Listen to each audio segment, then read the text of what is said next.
Welcome to prime time news. నేను శ్వేత. ముందుగా headlines చూద్దాం. 10 ఏళ్ల బీఆర్ఎస్ పాలనలో రాని ఉప ఎన్నికలు ఇప్పుడెలా వస్తాయి? కేసీఆర్ వ్యాఖ్యలకు సీఎం రేవంత్ కౌంటర్.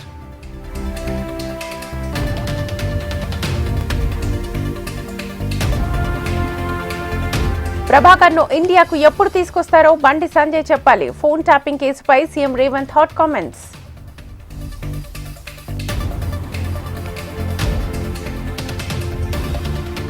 ఎస్ఎల్బీసీ ప్రమాద ఘటనపై రాజకీయాలొద్దు. కేటీఆర్ ట్వీట్ పై మంత్రి కోమటిరెడ్డి వెంకటరెడ్డి ఫైర్.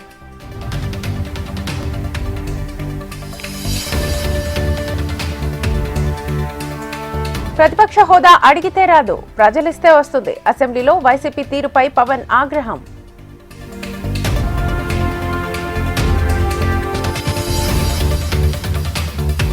సూపర్ 6 పథకాలపై ఉప ఎన్నికలకు వెళ్దాం. కూటమి నేతలకు వైసీపీ ఎంపీ అవినాష్ సవాల్.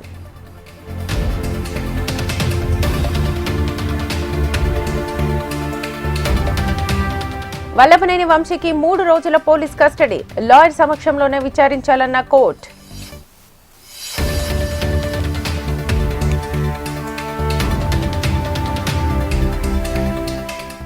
ఏపీ ఫైబర్ నెట్ చైర్మన్ పదవికి జీవీ రెడ్డి రాజీనామా. వ్యక్తిగత కారణాలే కారణమని ప్రకటన.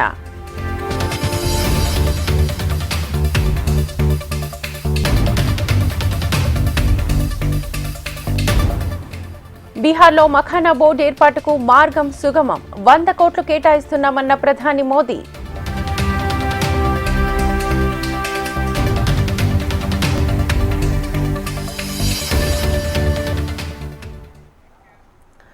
డీటెయిల్స్ చూద్దాం. పట్టభద్రుల ఎమ్మెల్సీ ఎన్నికల్లో కవిత, కేటీఆర్ ఏ పార్టీకి ఓటేస్తారని ప్రశ్నించారు సీఎం రేవంత్ రెడ్డి. ఎన్నికల్లో పోటీ చేసేందుకు బీఆర్ఎస్ కు అభ్యర్థులే లేరని ఎద్దేవా చేశారు. బీజేపీ బీఆర్ఎస్ రహస్య ఎజెండా ఏంటో గమనించాలని పట్టభద్రులకు సీఎం రేవంత్ సూచించారు. మంచిర్యాలలో జరిగిన పట్టభద్రుల ఆత్మీయ సమ్మేళనంలో సీఎం రేవంత్ రెడ్డి ప్రసంగించారు. ఈరోజు ప్రధాన ప్రతిపక్ష పార్టీ బీఆర్ఎస్ గురించి ఒక 2 నిమిషాలు మాట్లాడుకుందాం. ఇవాళ ఈ ఎన్నికల్లో వాళ్ళకి అభ్యర్థి లేడు, ఈ ఎన్నికల్లో పోటీ చేయలేదు. కానీ హరీష్ రావు గారు, కేటీఆర్ గారు, టీఆర్ఎస్ నాయకులు కాంగ్రెస్ పార్టీని ఓడించండి, కాంగ్రెస్ పార్టీని మీరు ఎట్లనన్నా చేసి కింద పడేయండి అని వాళ్ళు విజ్ఞప్తి చేస్తున్నారు. మరి నేను ఈ వేదిక మీద నుంచి పట్టభద్రులను అడుగుతున్నా, బీఆర్ఎస్ వాళ్ళు మమ్మల్ని ఓడగొట్టమని చెప్తున్నారు. మంచిదే, మీ కోపం మీ పగ ఈ పట్టభద్రులు అర్థం చేసుకుంటారు. కానీ మీరు ఎవరిని గెలిపించమని చెప్తున్నారని నేను అడుగుతున్నా. మీ అభ్యర్థి ఎవరు? మీ అభిమానులు కానీ మీ పార్టీ నాయకులు కానీ ఎవరికి ఓటేస్తారు? ఇదే మెదక్ జిల్లాలో హరీష్ రావు గారు ఓటరు, చంద్రశేఖరరావు గారు ఓటరు, కేటీఆర్ గారు ఓటరు, కవిత గారు ఓటరు. వీళ్ళందరూ చదువుకున్నోళ్ళే, వీళ్ళందరూ పట్టభద్రులే. రేపు పోలింగ్ బూత్కి వెళ్ళి వీళ్ళు ఎవరికి ఓటేస్తారని నేను అడుగుతున్నా. ఇవాళ పట్టభద్రులకు వీళ్ళు సమాధానం చెప్పాల్సిన అవసరం లేదా? ప్రజాస్వామ్యంలో ప్రధాన ప్రతిపక్ష పార్టీ ఎన్నికల్లో పోటీ చేయకుండా ఈరోజు కాంగ్రెస్ పార్టీని ఓడగొట్టండి అని అడుగుతున్నారు. దీని మతలబ్ ఏందో తెలంగాణ సమాజం గమనించాలి. ఫోన్ ట్యాపింగ్ కేసుపై Telangana CM Revanth Reddy hot comments చేశారు. కేసీఆర్, కేటీఆర్ ను ఎందుకు అరెస్ట్ చేయలేదని కేంద్ర మంత్రి బండి సంజయ్ అంటున్నారని, ఫోన్ ట్యాపింగ్ కేసులో అమెరికాలో ఉన్న ప్రభాకర్ రావు ఎందుకు దేశానికి తీసుకురావడం లేదో బండి సంజయ్ చెప్పాలన్నారు. కేంద్ర హోంశాఖ సహాయ మంత్రిగా ప్రభాకర్ రావు, శ్రవణ్ రావులను ఎప్పుడు తీసుకొస్తారో బండి సంజయ్ చెప్పాలని నిలదీశారు. గొర్రెల స్కీమ్లో తాము కేసులు పెడితే ఈడీ మొత్తం ఫైళ్లను తీసుకెళ్లిందని, అందులో నిందితులను ఎప్పుడు అరెస్ట్ చేస్తారో చెప్పాలని రేవంత్ డిమాండ్ చేశారు. ఇవాళ బండి సంజయ్ అంటూ కేసీఆర్, కేటీఆర్ని ఎందుకు అరెస్ట్ చేస్తలేవని నేను అడుగుతున్న. బండి సంజయ్ని నువ్వు కేంద్ర హోంశాఖ సహాయ మంత్రివి కదా, టెలిఫోన్ ట్యాపింగ్లో ప్రభాకర్ రావు, శ్రవణ్ రావు అమెరికాకు పారిపోతే పట్కరమని రెడ్ కార్నర్ నోటీస్ ఇప్పించి కేంద్ర ప్రభుత్వానికి పంపిస్తే ఆ కాగితం సంఖ్యలో పెట్టుకొని బీఆర్ఎస్ వాళ్ళతో బేరం చేసుకోరు. ఈ ఎమ్మెల్సీ ఎన్నికల్లో మాకు మద్దతు ఇస్తే ప్రభాకర్ రావును, శ్రవణ్ రావును మేము పట్టుకరాము, లేకపోతే వాళ్ళని పట్టుకొస్తే మిమ్మల్ని కూడా బొక్కలేస్తాడు రేవంత్ రెడ్డి అని మీరు అడ్డం పడ్డది మీరు కాదా? ఇవాళ కేసీఆర్, హరీష్ను, కేటీఆర్ను టెలిఫోన్ ట్యాపింగ్ కేసులో అరెస్టు కాకుండా అడ్డుకుంటున్నదే కిషన్ రెడ్డి, బండి సంజయ్. ఎందుకంటే ప్రభాకర్ రావును, శ్రవణ్ రావును విదేశాల నుంచి ఇక్కడికి రప్పిస్తే 48 గంటలలో ఇలా బండారం బయటపడుతుంది, అందరిని తీసుకుపోయి చెర్లపల్లి జైల్లో పెడతామని చెప్పి ఈ కాగితం అడ్డం పెట్టి బ్లాక్మెయిల్ చేసి ఎన్నికల్లో పరోక్షంగా వాళ్ళ మద్దతు తీసుకుంటున్నది బీజేపీ వాళ్ళు కాదా అని చెప్పి నేను ఈ సందర్భంగా అడుగుతున్నా. బండి సంజయ్ గారు, నీకు చిత్తశుద్ధి ఉంటే మేము గొర్రెల స్కామ్ కింద ఏసీబీలో కేసు కట్టి మేము విచారణ చేస్తే ఫైళ్ళన్నీ మీ ఈడీ వాళ్ళు తీసుకుపోయినారు. ఈడీ వాళ్ళు ఎందుకు ఈ గొర్రెల స్కామ్లో టీఆర్ఎస్ వాళ్ళని ఒక్కరిని కూడా అరెస్ట్ చేయలే? ఈ కార్ రేసుల్లో విదేశీ కార్ల పోటీలలో కోట్ల రూపాయలు కేటీఆర్ విదేశాలకు తరలించిన నేను కేసు కడితే ఎంబడే ఈడీ వాళ్ళు వచ్చి ఆ ఫైల్ అంతా తీసుకుపోయాను. ఎందుకు ఈ కార్ రేసుల్లో కేటీఆర్ను ఈడీ వాళ్ళు అరెస్టు చేయలేదని నేను అడుగుతున్నా.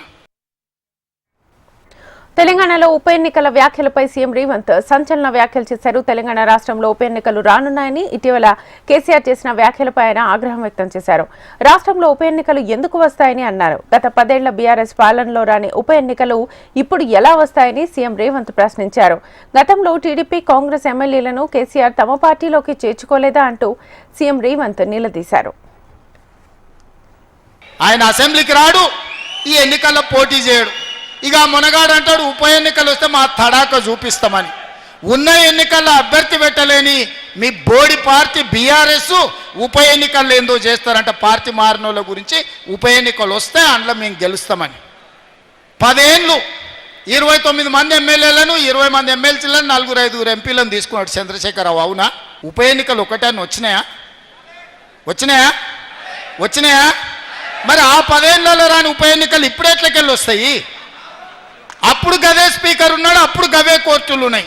ఇప్పుడు గదే స్పీకర్ ఉన్నాడు, ఇప్పుడు గవే కోర్టులు ఉన్నాయి. ఎట్లు ఉప ఎన్నికలు వస్తాయి నాకు చెప్పురా అని అడుగుతున్నా.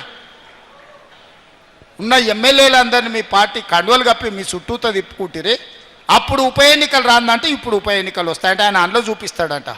వెనకడికి కూడా కూట్లున్న రాయి తీయలేదంట, కానీ ఏట్ల పోయి మునిగి పెద్ద బండరాయి తీస్తాను పొంకనాలు కొట్టిండంట వెనకట్టుకోవడం.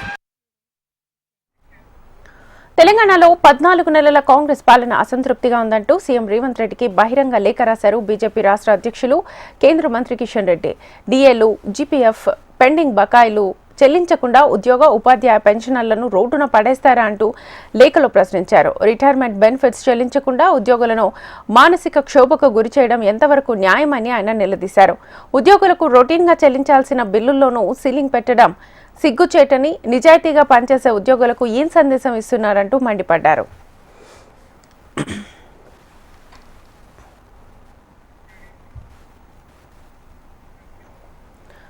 కాలేజ్ యాజమాన్యాల పట్ల సీఎం రేవంత్ తీరు దుర్మార్గమని, ఏళ్ల తరబడి ఫీజు రియంబర్స్మెంట్ బకాయిలు చెల్లించకుండా వేధిస్తున్నారన్నారు. ఏప్రిల్, మే నెలల్లో బకాయిలు చెల్లిస్తామని కాలేజ్ యాజమాన్యాలను మళ్లీ మభ్యపెట్టడం ఎంతవరకు సమంజసమని ప్రశ్నించారు. ఎమ్మెల్సీ ఎన్నికల్లో గట్టెక్కేందుకు మోసపూరిత హామీలకు సిద్ధమవుతున్నారని, ఇది సిగ్గుచేటంటూ లేఖలో పేర్కొన్నారు. నిరుద్యోగ భృతి ఆశ చూపి 14 నెలలుగా ఒక్కొక్కరికి 56,000 రూపాయలు బకాయి పడి యువతను దగా చేశారని, ఏమాత్రం నిజాయితీ ఉన్నా యుద్ధ ప్రాతిపదికన ఆ బకాయిలు విడుదల చేయాలని కిషన్ రెడ్డి డిమాండ్ చేశారు. ఇవాళ 7,500 కోట్ల ఫీజు రియంబర్స్మెంట్ సొమ్మును కాలేజ్ యాజమాన్యాల ఖాతాల్లో జమ చేయాలన్నారు. ఇవన్నీ విడుదల చేసిన తర్వాతే ఎమ్మెల్సీ ఎన్నికల్లో ఓట్లు అడగాలని, లేని పక్షంలో ఎమ్మెల్సీ ఎన్నికల్లో కాంగ్రెస్ తగిన మూల్యం చెల్లించుకోక తప్పదని కిషన్ రెడ్డి హెచ్చరించారు.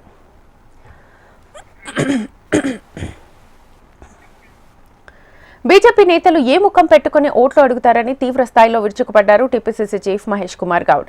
8 మంది ఎంపీలు, 2 కేంద్ర మంత్రులు ఉండి బడ్జెట్లో రాష్ట్రానికి గుండు సున్నా తెచ్చారంటూ ధ్వజమెత్తారు. 2 కోట్ల ఉద్యోగాలు కాదు కదా, ఉన్న ఉద్యోగాలను పీకేశారని, ప్రభుత్వ రంగ సంస్థలను మూసేశారంటూ ఫైర్ అయ్యారు. కాంగ్రెస్ ప్రభుత్వంలో 9 నెలల్లో 56,000 ఉద్యోగాలు ఇచ్చామని, భవిష్యత్తులో కూడా ఖాళీలన్నింటినీ భర్తీ చేస్తామని హామీ ఇచ్చారు టీపీసీసీ చీఫ్. నిజామాబాద్లో పర్యటించిన ఆయన ఎమ్మెల్సీ అభ్యర్థి నరేందర్ రెడ్డి తరఫున ప్రచారంలో పాల్గొన్నారు. తెచ్చుకున్న తెలంగాణలో ఆశల పరలో ఊరడించినటువంటి కేసీఆర్ యావత్ 10 సంవత్సరాల్లో ఇచ్చినటువంటి ఉద్యోగుల సంఖ్య 50,000 దాటలే. ప్రభుత్వ ఉద్యోగాలు చిత్తశుద్ధి ఉంది కాబట్టి రేవంత్ రెడ్డి గారు ముఖ్యమంత్రి తర్వాత కాంగ్రెస్ ప్రభుత్వం 9 మాసాల్లో 56,000 ఉద్యోగాలు ఇచ్చినటువంటి సందర్భం. రైతులో కూడా ముఖ్యమంత్రి గారి సమక్షంలో చెప్తా ఉన్నాను, ఖాళీలు ఉన్నటువంటి న్యాయంగా ఖాళీ ఉన్నటువంటి ప్రతి ఖాళీ స్థలాన్ని నింపుతాము. అది 1,00,000 దాటొచ్చు, 2 లక్షలు దాటొచ్చు, అన్ని ఉద్యోగాలు ఇచ్చి తీరుతామనే మాట కూడా ఈ సందర్భంగా మీ పట్టభద్రులందరూ కూడా ఆశ్వాసం ఇస్తూ ఉంది కాంగ్రెస్ పార్టీ. మీరు ఏం చేశారు ఈ 10 ఏళ్లలో అది చెప్పి ఓటు అడగాల్సిందని నేను బీజేపీ నాయకులను ప్రశ్నిస్తూ ఉన్నాను. 2014 నుంచి ఇప్పటి వరకు 2 కోట్ల ఉద్యోగాలు ఉన్న వ్యక్తులు ఆ 2 కోట్లు కాదు కదా, ఉన్న ఉద్యోగాలను పీకేశారు, ఉన్న ప్రభుత్వ రంగ సంస్థల్ని మూసేశారు. ఏం ముఖం పెట్టుకుని ఓట్లు అడుగుతా ఉన్నారు ఇవాళ నేను అడుగుతా ఉన్నాను. ఉద్యోగాలు ఇవ్వరు, స్థానిక ఉపాధి ఇవ్వరు, అదాని అంబానీని పెంచుతారు. వారు ఇవాళ వచ్చి ఓటు అడుగుతా ఉన్నారు. మిత్రులారా, ఈ ప్రాంతంలో 4 ఎంపీలతో పాటు కేంద్ర మంత్రి ఉన్నాడు. కేంద్ర బడ్జెట్లో మీరు తీసుకొచ్చింది 0. ఏం ముఖం పెట్టుకొని వచ్చి మీరు ఓట్లు అడుగుతారు? అది మీరు అడగాల్సిందిగా నేను విజ్ఞప్తి చేస్తా ఉన్నా. ముఖ్యమంత్రి మా అందరి సహకారంతో పట్టభద్రుల యొక్క సమస్యలు తీర్చడమే కాకుండా ఈ 4 ఉమ్మడి జిల్లాల్లో ఉన్నటువంటి విద్యాపరంగా ఉన్నటువంటి సమస్యలను కూడా తీర్చడానికి వారు కంకణబద్దులై ఉన్నారు. ఎస్ఎల్బీసీ ప్రమాద ఘటనపై రాజకీయాలు చేయడం సరికాదన్నారు మంత్రి కోమటిరెడ్డి వెంకటరెడ్డి. ఘటనా స్థలికి సీఎం రాలేదంటూ ఎక్స్ వేదికగా కేటీఆర్ చేసిన వ్యాఖ్యలపై ఆయన మండిపడ్డారు. ఓవైపు 8 మంది ప్రాణాపాయ స్థితిలో ఉంటే కేటీఆర్ విమర్శలు చేయడం తగదని హితవు పలికారు. ఘటనా స్థలంలో సహాయక చర్యలకు ఆటంకం కలగకూడదనే సీఎం రేవంత్ రెడ్డి రాలేదని ఆయన వివరణ ఇచ్చారు. గతంలో పెద్ద పెద్ద ఘటనలు జరిగినప్పుడు పలకరించని కేటీఆర్ ఇప్పుడు రాద్ధాంతం చేస్తున్నారని మండిపడ్డారు. టన్నెల్లో చిక్కుకున్న 8 మందిని సురక్షితంగా బయటకు తీసుకొచ్చేందుకు ప్రభుత్వం తీవ్రంగా ప్రయత్నిస్తోందని, వారిని ప్రాణాలతో తీసుకురావడమే తమ ముందున్న లక్ష్యమని అన్నారు మంత్రి వెంకటరెడ్డి. అందుకని మేము రాజకీయాలను విమర్శించిన వాళ్ళ విజ్ఞతకే వదిలిపెడుతున్నాం. ఇక్కడ సెక్యూరిటీ పరంగా కానీ ఈ వర్క్స్కి ఇబ్బంది కలగొద్దని వాడు రాలే. దాని మాత్రాన ఇవాళ కేటీఆర్ ఎటు కూడా ట్విట్టర్ దొరికిందని చెప్పి ఇది మంచి పద్ధతి కాదు. కేటీఆర్ నువ్వు పోయిన 3 ఏళ్ల కింద కాళేశ్వరం కడతాడు 7 మట్టి జల సమాధి అయ్యిండ్రు. నువ్వు వేసి చూసినావు, అప్పుడు నీకేం పని ఉండే? 3 సంఘటనలు జరిగి 12 మంది చనిపోయారు కాళేశ్వరం ప్రాజెక్టు కడతప్పుడు. ఒక సుక్క ప్రాజెక్టు నీళ్లు రాలే, 2 లక్షల కోట్లు పోయినాయి. మేము విమర్శించదలుచుకోవాలి, కానీ నువ్వు ఎట్లా నోరు వచ్చిందో అర్థం కాదు. కేటీఆర్ గారు ఎందుకు ఈ రాజకీయాలు మాట్లాడతారు? మీరు ఒకసారి మరి ప్రతిపక్ష నాయకుడు మీరు ఆయన నువ్వు కొడితే గట్టి కొడతా అన్నావు కదా, మరి వచ్చి ఇలా నిందించినట్టు ప్రతిపక్ష నాయకుడు బాధ్యత లేదా? Congress party working president Anjan Kumar Yadav hot comments చేశారు. రాహుల్ గాంధీ చెప్పారు కాబట్టే కులగణన జరిగిందన్నారు. రాహుల్ గాంధీ చెప్పకపోతే తెలంగాణలోని రెడ్డి నాయకులు కులగణన చేయించేవాళ్లు కాదని పరోక్షంగా విమర్శలు గుప్పించారు. భజన చేసే వాళ్ల వల్ల తనకు వర్కింగ్ ప్రెసిడెంట్ ఇవ్వలేదని, లాలూ ప్రసాద్ యాదవ్ చెబితే తనకు సోనియా గాంధీ వర్కింగ్ ప్రెసిడెంట్ పదవి ఇచ్చారని పేర్కొన్నారు. సార్వత్రిక ఎన్నికల్లో సికింద్రాబాద్ ఎంపీ టికెట్ ఇస్తే తాను గెలిచేవాడినని అన్నారు. ఇకపై తమకు తగిన ప్రాధాన్యతనివ్వకపోతే ఊరుకునేది లేదని అంజన్ కుమార్ యాదవ్ అన్నారు. తనకు వర్కింగ్ ప్రెసిడెంట్ ఇవ్వకుండా ఉత్తమ్ జగ్గారెడ్డి అడ్డుకున్నారని అంజన్ కుమార్ యాదవ్ హాట్ కామెంట్స్ చేశారు.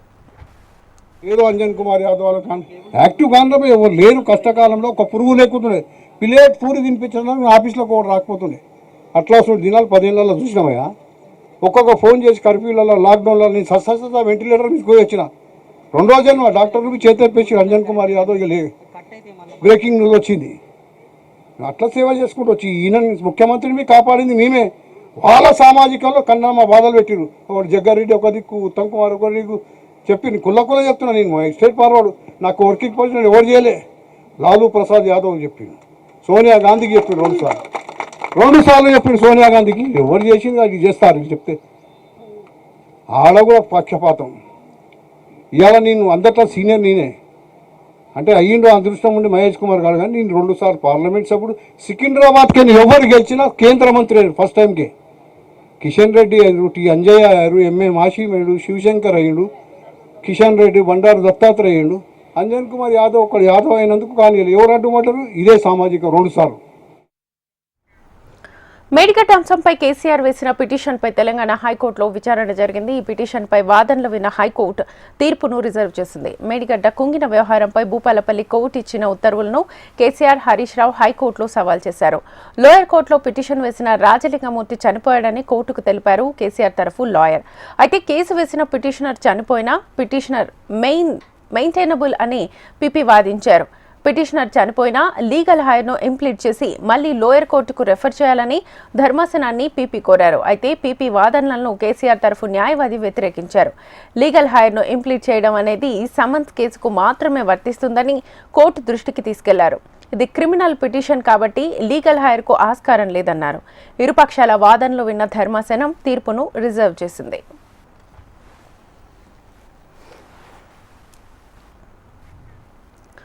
యూరియా సరఫరాపై రాష్ట్ర ప్రభుత్వంపై మాజీ మంత్రి హరీష్ రావు విమర్శలు గుప్పించారు. యూరియా కోసం రైతులు ఎండ్లలో తంటాలు పడుతుంటే రాష్ట్ర ప్రభుత్వం మొద్దు నిద్రలో ఉండడం దుర్మార్గమన్నారు. ఉమ్మడి రాష్ట్రంలోని రైతుల కన్నీళ్ల కడగండ్లు పునరావృతం చేస్తున్నారని మండిపడ్డారు. మొన్న మహబూబాబాద్ జిల్లాలో యూరియా పంపిణీ కోసం పోలీసులు టోకెన్లు జారీ చేస్తే నేడు జగిత్యాలలో రైతులు పాస్బుక్లు, ఆధార్ కార్డులు క్యూలో పెట్టిన పరిస్థితులు కనిపిస్తున్నాయని, యూరియాను సరఫరా చేయడంలో ప్రభుత్వం విఫలమైందని విమర్శించారు హరీష్ రావు. బీఆర్ఎస్ పాలనలో రైతే రాజుగా ఉన్న తెలంగాణలో రైతన్నను నడి రోడ్డు మీదకు తెచ్చిన ఘనత సీఎం రేవంత్దే అన్నారు. రైతు డిక్లరేషన్ అని దగా చేసి రుణమాఫీ, రైతు భరోసా, పంట బోనస్ పేరుతో మోసం చేశారని ఆరోపించారు.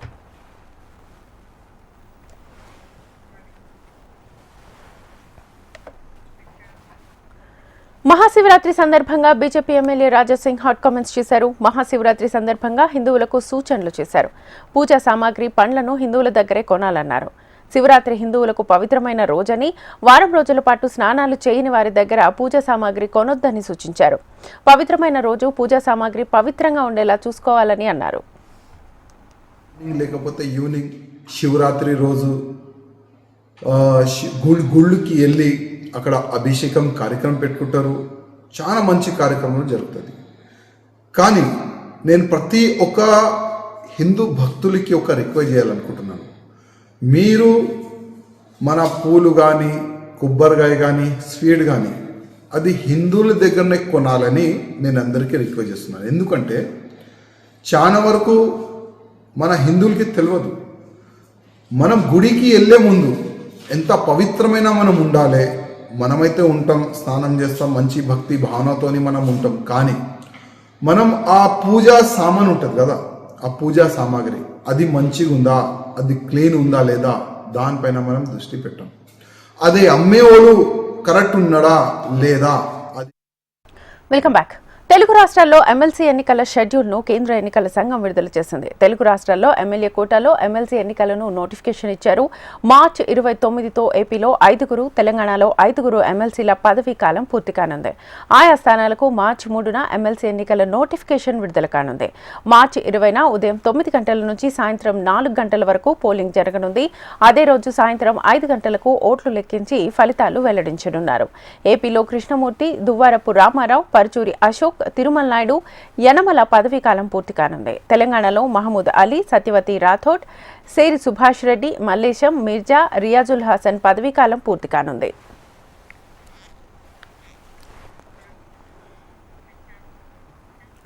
ప్రజల కోరిక మేరకు కూటమి ప్రభుత్వం ఏర్పాటైందన్నారు governor Abdul Nazeer. AP assembly budget సమావేశాల్లో భాగంగా గవర్నర్ ఉభయ సభలను ఉద్దేశించి ప్రసంగించారు.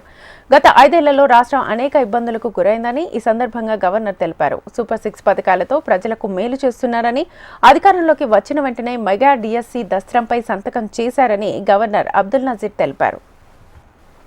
I had highlighted the misgovernance that took place during the past 5 years, 2019 to 24, which had left behind the state on the brink of financial collapse.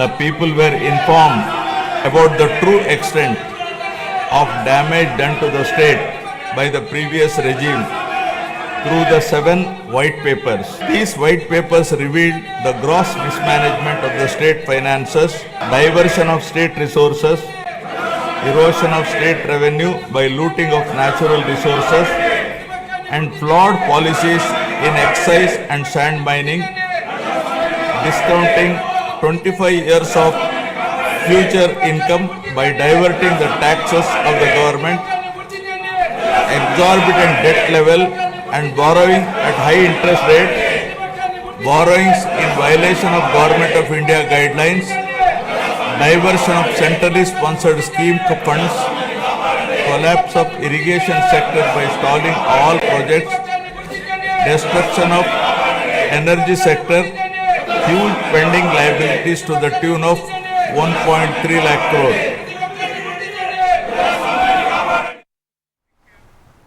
అసెంబ్లీలో ఉండేది ఒకటి అధికార పక్షం అయితే మరొకటి ప్రతిపక్షమని అన్నారు వైసీపీ ఎమ్మెల్సీ బొత్స. ఏపీలో తమ పార్టీకి ప్రతిపక్ష హోదా ఇవ్వాలన్న ఆయన ఆ హోదా ఎంతో విలువైందని చెప్పారు.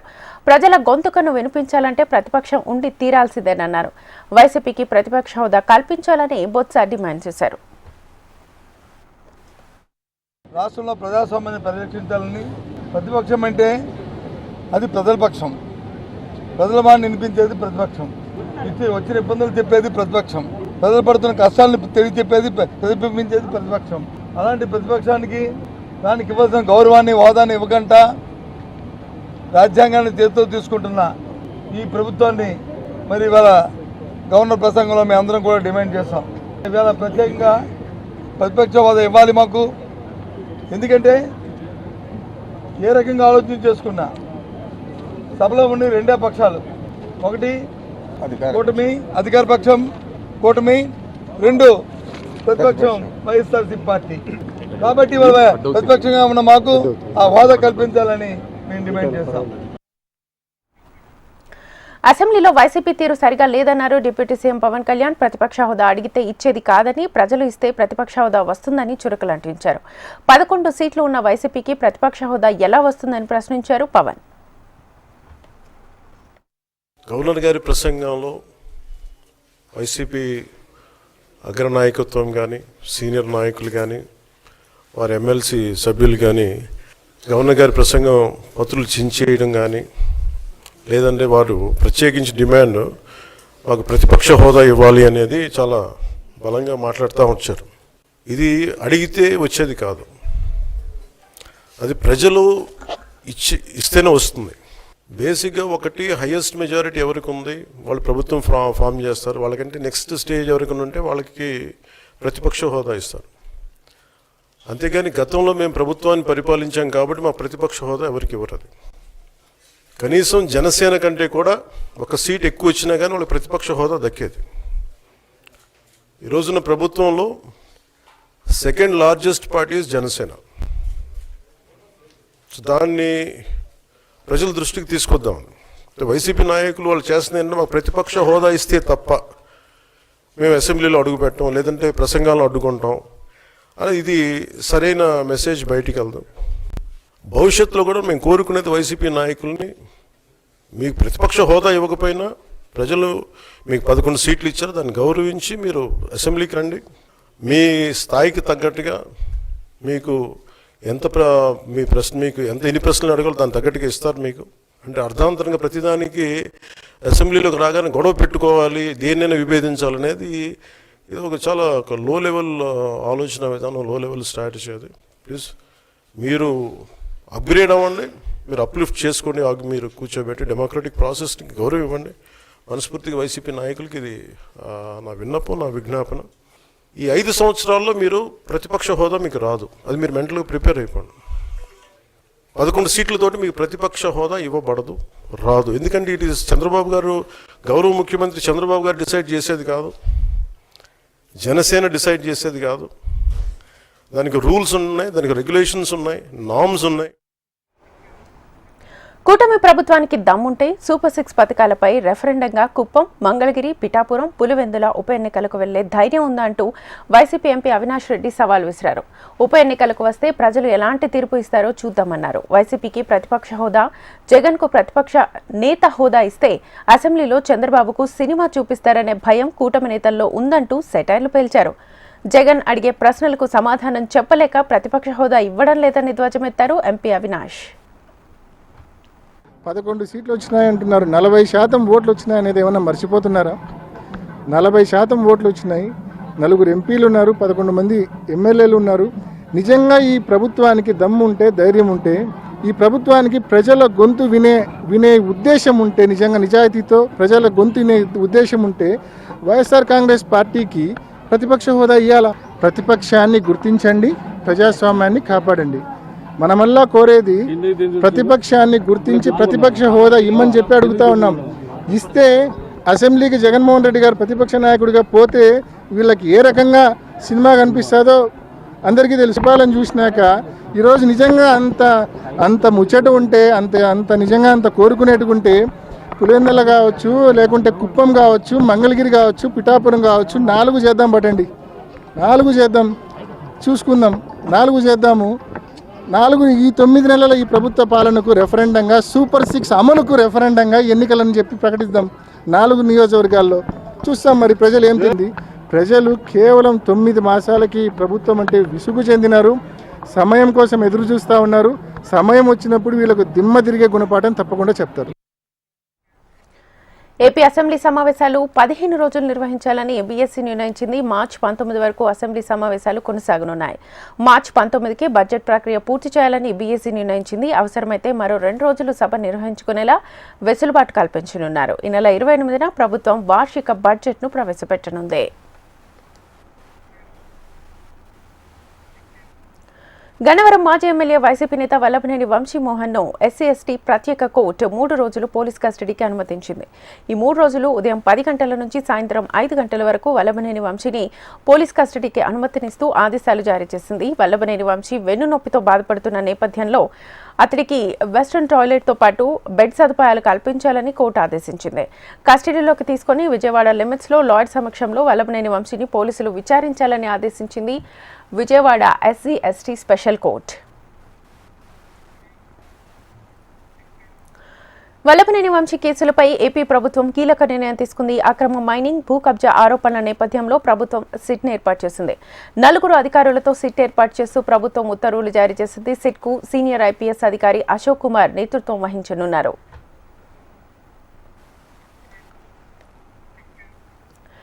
మఖానా సూపర్ ఫుడ్ అని, అది ఆరోగ్యానికి ఎంతో ప్రయోజనాన్ని కలిగిస్తుందని ప్రధాని మోదీ అన్నారు. బీహార్లోని భగల్పూర్లో పర్యటించిన సందర్భంగా రైతుల శ్రేయస్సు కోసం బీహార్లో మఖానా బోర్డు ఏర్పాటుకు 100 కోట్లు కేటాయిస్తున్నామన్నారు. ఈ బోర్డు ద్వారా ఉత్పత్తి, ప్రాసెసింగ్, మార్కెటింగ్ అవకాశాలు మెరుగుపడతాయని మోదీ తెలిపారు. ప్రభుత్వ పథకాల ప్రయోజనాలను పొందేలా బోర్డు చూస్తుందని మోదీ వెల్లడించారు. कई कृषि उत्पाद ऐसे हैं जिनका पहली बार निर्यात शुरू हुआ है, एक्सपोर्ट हो रहा है. अब बारी बिहार के मखाना की है. मखाना आज देश के शहरों में सुबह के नाश्ते का प्रमुख अंग हो चुका है. मैं भी 365 दिन में से 300 दिन तो ऐसे होंगे कि मैं मखाना जरूर खाता हूं. ये एक सुपर फूड है जिसे अब दुनिया के बाजारों तक पहुंचाना है. इसलिए इस वर्ष के बजट में मखाना రష్యాపై యుద్ధం చేసేందుకు తమకు అమెరికా అందించిన సాయం $100 బిలియన్ అని ఉక్రెయిన్ అధ్యక్షుడు జెలెన్స్కీ వెల్లడించారు. ఇటీవల ట్రంప్ చేసిన వ్యాఖ్యలకు కౌంటర్గా ఈ విషయాన్ని వెల్లడించారు. ఈ యుద్ధంలో ఆయుధాల కోసం ఇప్పటి వరకు $320 బిలియన్ ఖర్చు కాగా ఇందులో $120 బిలియన్ల ప్రజల నుంచి సేకరించామని, మరో $200 బిలియన్ ను యూరోప్ యూనియన్, అమెరికా అందించాయని రష్యా ఉక్రెయిన్ యుద్ధానికి 3 ఏళ్లు పూర్తయిన సందర్భంగా జెలెన్స్కీ కీవ్లో జరిగిన విలేకరుల సమావేశంలో వెల్లడించారు. ఇక నేటితో ఉక్రెయిన్ యుద్ధానికి 3 ఏళ్లు పూర్తయ్యాయి. 2022 ఫిబ్రవరి 24న ప్రత్యేక మిలిటరీ ఆపరేషన్ పేరుతో రష్యా యుద్ధాన్ని ప్రారంభించింది. నాటో విస్తరణను నిలువరించే ప్రయత్నం, డాన్బాస్ విమోచనం, నాజీయిజం నిర్మూలన వంటివి తమ లక్ష్యాలుగా పుతిన్ ప్రకటించారు. మొదట్లో మాస్కో సేనలు దూకుడు కనబర్చినా అనంతరం పాశ్చాత్య దేశాల ఆయుధ సాయంతో కీవ్ సైతం ధీటుగా స్పందించింది. 3 ఏళ్లలో ఇరువైపులా లక్షలాది మంది సైనికులు మరణించారు, వేలాది మంది గాయపడ్డారు, కోట్ల డాలర్ల మేర ఆస్తి నష్టం వాటిల్లింది. Donald Trump doesn't know whom he will support, Ukraine or Russia. I think that he will have challenges with his society, because to support Russia, it means be against. దేశీయ మార్కెట్లపై బేర్ పట్టు కొనసాగుతోంది. ట్రంప్ టారిఫ్ భయాల నుంచి సూచీలు కోలుకోవట్లేదు. దీనికి తోడు భౌగోళిక రాజకీయ పరిస్థితులు, విదేశీ మదుపర్ల అమ్మకాలు మార్కెట్లను మరింత ఒత్తిడిలోకి నెట్టేస్తున్నాయి. ఫలితంగా నేడు దేశీయ స్టాక్ మార్కెట్ సూచీలు భారీ పతనాన్ని చవిచూశాయి. మార్కెట్లు ఏకంగా 8 నెలల కనిష్టాలకు పడిపోగా ఈ ఒక్కరోజే దాదాపు 4 లక్షల కోట్లకు పైగా మదుపర్ల సంపద ఆవిరైంది. సెన్సెక్స్ ఏకంగా 850 పాయింట్లు పతనమవగా నిఫ్టీ 200 పాయింట్లకు పైగా కుంగిపోయింది. ఇది ఇవాల్టి prime time news. Keep watching HM TV.